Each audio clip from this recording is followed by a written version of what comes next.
Oh, what's up, you guys? We're back at live. We're back live for Live at Lunch. So, welcome. We're going to play some piano again today. Last time I thought it went very well. I'm not going to use the quiet pedal um, so that you can hear it just a little bit better.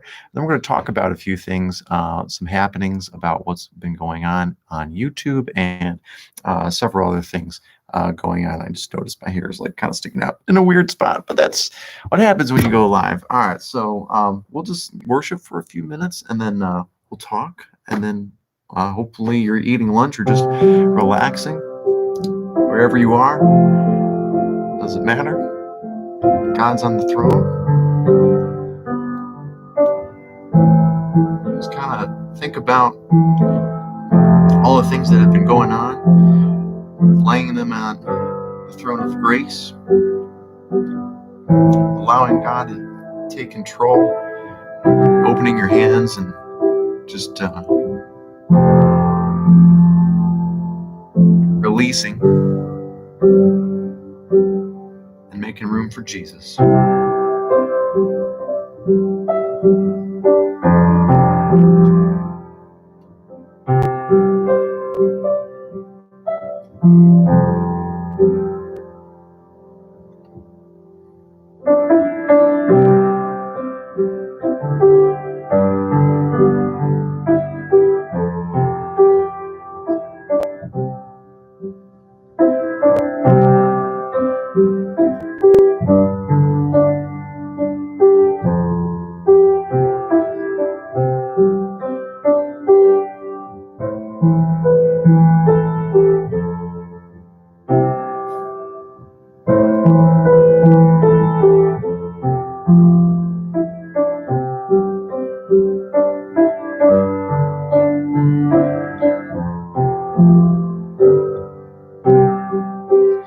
You might have recognized that. That's Come Thou Fount. If you know the words, you can sing with me, and then we'll talk a little bit.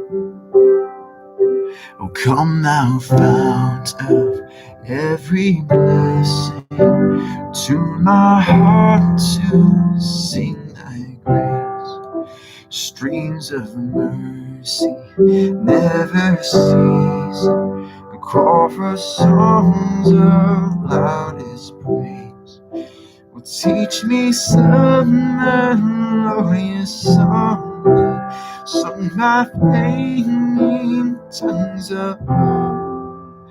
Praise the mount fixed upon, mount of thy redeeming love.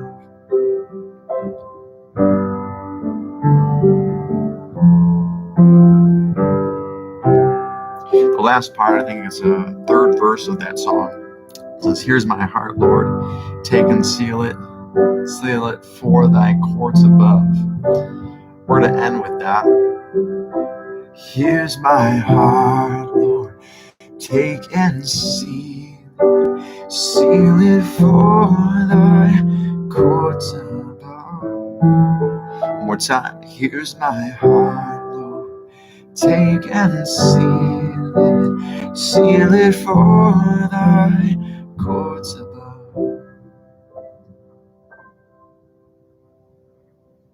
Awesome. So that was Come Thou Fount, you guys. It's an older hymn.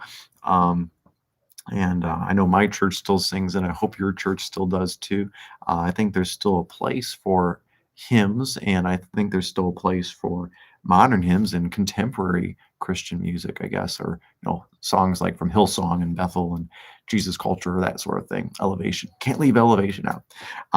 Let's talk about one of my recent videos, and I hope that I want to clear the air if there is any air to clear. By now, you probably figured that I'm one of those crazy Bible-thumping conservative Christians in America.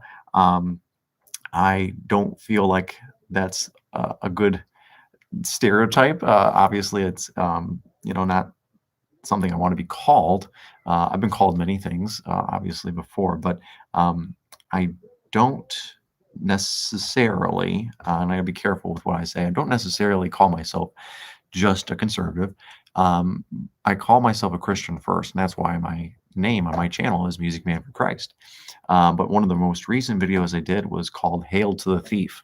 and it was a knock off of "Hail to the Chief," which was in response to the Joe Biden presidency. I want to make things super clear. If you're watching, I don't, argue that Joe Biden is not the president or the president. He's obviously in the White House. He's president right now, so he is the president. Um, I question how he got there when it comes to the 2020 election. I don't think anyone could say for sure that the votes that were tallied and were made official were exactly completely 100% true.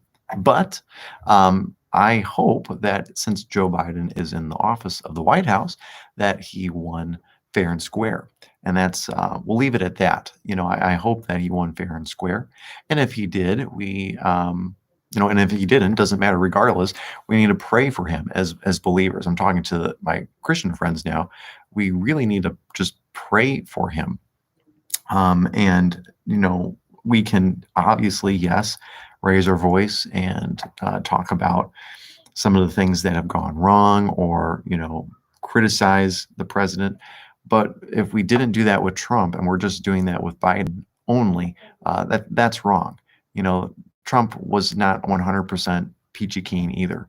I'm going to pick on one of the things he did. I think was on the campaign trail even before the 2016 election. He was at Liberty University, and I think he was quoting from the Corinthians. And instead of saying First or Second Corinthians, like normal people would say, no offense, he said like 1 Corinthians or something, and it was like, ooh, this is very cringy.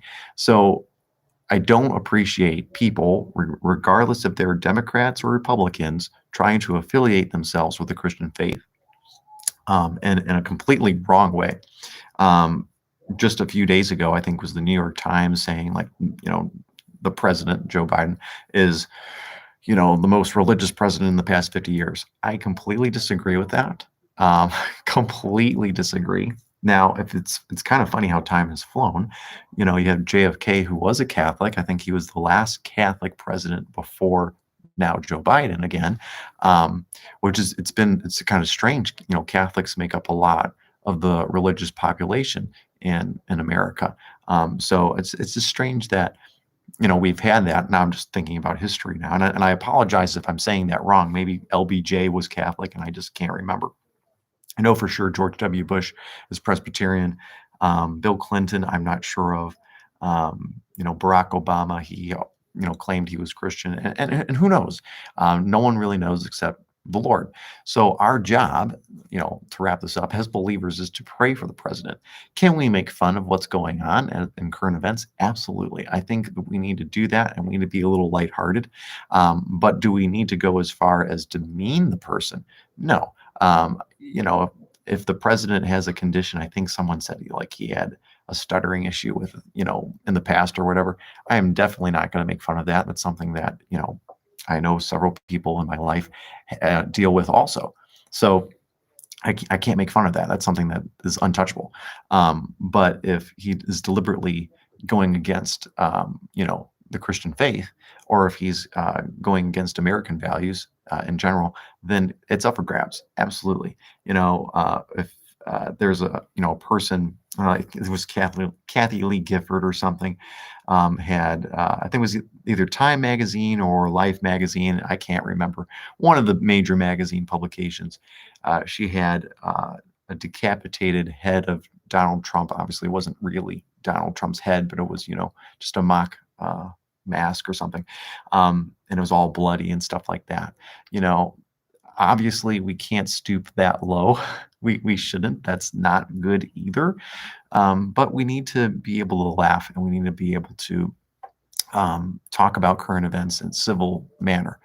So I hope you have time to watch that video, and if you think that what I did was wrong, please comment. Give it a dislike. I have no problem. I'll keep the rating up there as long as I can. Right now we're at 2/3 appreciation, which is not bad, all things considering. And going back to Christmas time when we made "Have Yourself a Merry Little COVID," which is the most popular video on the channel right now. it's not has nothing to do with Trump, has nothing to do with Biden or the election at all, but has everything to do with how the government has responded with COVID. And I appreciated the feedback that I got in the comment section, and the likes and dislikes. It is what it is. You got to move on and keep on making music. So thanks for sticking with me with this fifth live at lunch. I can't believe it's the fifth one. It's crazy. And I have no idea who's watching at the time. I know I can see a counter in like the top left of who's watching. There's only one person on right now, which is great for me. But whoever you are, we're going to continue to worship just to wrap this up, and then we'll call it a day. We'll continue to do Come Thou Fount. And then we'll be on our way. So thanks for joining me again. And sing one more time, Come Thou Fount. Come Thou Fount, every blessing, tune my heart to sing thy grace. Can you tell I'm a piano player? Streams of mercy never cease, call for songs of loudest praise. Will teach me some melodious song, sung by flaming tongues of praise the mountain fixed upon Mount of thy redeeming love. Praise the mountain fixed upon Mount of thy redeeming love. Awesome. Thanks for joining me, you guys. I really appreciate it. I challenge you to continue to pray for the president. If you're not in America or living outside the United States, pray for the leaders of your country or your state, and always lift them up no matter what's going on. That's my challenge for you. Pray continually. That's 1 Thessalonians 5:17. Pray for the people that are in charge, no matter what your beliefs are, or no matter what their beliefs are. Just pray. All right. Thanks for joining me, you guys. Have a great day. God bless.